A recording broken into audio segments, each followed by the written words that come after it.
अगला प्लान क्या हो सकता है आनंद मोहन का? क्योंकि जेल से बाहर आने के बाद जो ये रिहाई मुमकिन हुई है तो उसके पीछे कुछ ना कुछ वजह तो है, कुछ ना कुछ तो खिचड़ी पकी होगी। जेडीयू में शामिल हो सकता है, इस तरह के कयास लगाए जा रहे हैं। खुद चुनाव नहीं लड़ सकता है, पत्नी और बेटे को उतार सकता है। हालांकि पत्नी तो पहले भी वैशाली से बाय इलेक्शन में सांसद थी। सवर्ण वोट पर नजर गड़ाएगा। क्या जो अपर कास्ट के वोट हैं, उसकी जाति विशेष के जो वोट हैं, उसका फायदा किसी पार्टी को करवा सकता है? यह बड़ा सवाल है। बिहार में सवर्ण 18% के आसपास हैं, लेकिन क्या ऐसे लोगों के कहने पर सवर्ण वोट कर देंगे? यह भी सवाल है। उत्तर बिहार में सवर्णों की बहुलता है। माई और सवर्ण जोड़ने की कोशिश, माई MY मुस्लिम यादव और सवर्ण जोड़ने की कोशिश। कोसी इलाके में आनंद मोहन का दबदबा रहा है, लेकिन समय बदला। समय बदलने के बाद भी क्या इस तरह के लोग बहुत बदलाव कर देंगे, किसी को वोट दिला देंगे? बड़ा सवाल है। सर, आप लोग के पास में आता हूं, लेकिन उससे पहले मुझे लगता है अभिषेक आपको इस पर रिप्लाई करना चाहिए। आप जेडीयू के प्रवक्ता हैं, जेडीयू की वहां पर सरकार है। नीतीश कुमार जी सुशासन के लिए जाने जाते थे, ऐसी क्या मजबूरी हो गई कि नीतीश बाबू को बाहुबली पसंद है? नीतीश कुमार जी सुशासन के लिए जाने जाते थे हैं और आगे भी जाने जाते रहे। कोई मजबूरी नहीं अखिलेश जी। मुझे लगता है कि इन चीजों को परोसने का तरीका सबका अलग अलग। सरकार ने नियमों में बदलाव किया, 27 लोगों को उसका लाभ मिला। उसमें से कुछ लोग ऐसे थे जिनको कोर्ट के माध्यम से बरी किया गया है। तो इसको इस तरह से प्रस्तुत करना कि आनंद मोहन जी को फायदा पहुंचाने के लिए ही सरकार ने नियमों में संशोधन किया है, ये गलत है। सरकार के हिसाब से हत्या किसी व्यक्ति की होती है, सरकारी मुलाजिम की होती है। दोनों एक समान हत्या है, दोनों में सजा का प्रावधान भी सेम होना चाहिए। और आनंद मोहन जी के बारे में आप लोगों ने कुछ देर पहले सुना होगा, बिहार के जो मुख्य सचिव है उन्होंने प्रेस वार्ता करके साफ तौर पर बताया है कि अपनी सजा को उन्होंने पूरा कर लिया था। 15 वर्ष 9 महीने और 18 दिन के लगभग वो सजा काट चुके। अच्छा। नियमों में बदलाव हुआ, उसको लाभ उन्हें मिलता है और बाहर चले आते हैं। हम लोग उनको जस्टिफाई करने नहीं बैठे।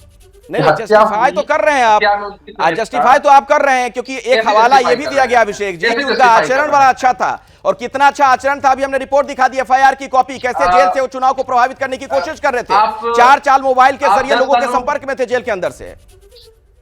अखिलेश जी, ये FIR उन पर हुई है, अभी तक अनुसंधान फाइनल मुकाम तक नहीं पहुंचा है। क्या मामला था, नहीं मामला था, वो पूरा जब पटाक्षेप हो जाएगा तब कुछ कहा जा सकता है। और दूसरी बात यह है कि जेल के अंदर बहुत मानकों पर जो कैदी होते हैं उनके आचरण को तोला जाता है और तोलने के बाद एक रिपोर्ट आती है। वो रिपोर्ट सार्वजनिक। मुझे जो बात हैरान करती है, संगीत रागी जी इस पर कुछ रिएक्ट करना चाह रहे, जल्दी सा बोलिए, फिर मैं आता हूं आपके पास। देखिए, सब कोई जानता है कि आनंद मोहन एक बाहुबली हैं। उन्होंने एक DM की हत्या की और आपको जेल मैनुअल को बदला ही इसीलिए गया था ताकि आनंद मोहन को वहाँ से रिहा किया जाए। मुझे कुछ वर्ष पहले तेजस्वी ने नीतीश कुमार के व्यक्तिगत चरित्र पर टिप्पणी की थी और मैं उनके राजनीतिक चरित्र पर मेरी टिप्पणी यह है कि वह राजनीति के चरित्रहीनता के एक क्लासिकल नमूना है। एक व्यक्ति मतलब जैसे अतीक अहमद मुस्लिम अस्मिता का प्रतिनिधित्व नहीं कर सकता, वैसे ही आनंद मोहन राजपूत की अस्मिता का प्रतिनिधित्व नहीं कर सकते। वो स्वयं भी अपनी चुनाव एक जगह से हमेशा भटकते रहे हैं बिहार में, और जहाँ जहाँ चुनाव लड़े हैं वहाँ तक तो उनकी सीमा रही है, लेकिन उसके बाहर वो नहीं रहे हैं। कई चुनाव हारे हैं।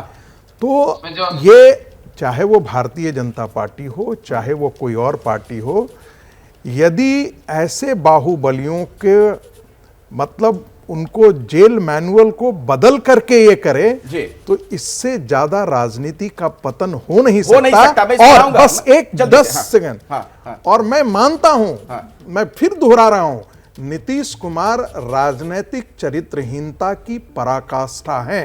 इससे घटिया राजनीति मैं अभिषेक आपसे इस पर जवाब लूंगा। क्या मजबूरी है मेरी, बताइए।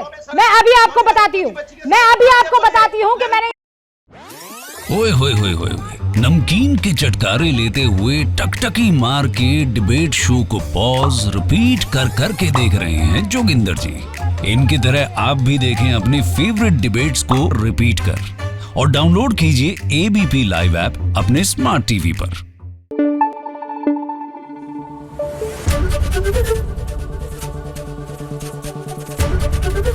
ABP न्यूज आपको रखे आगे।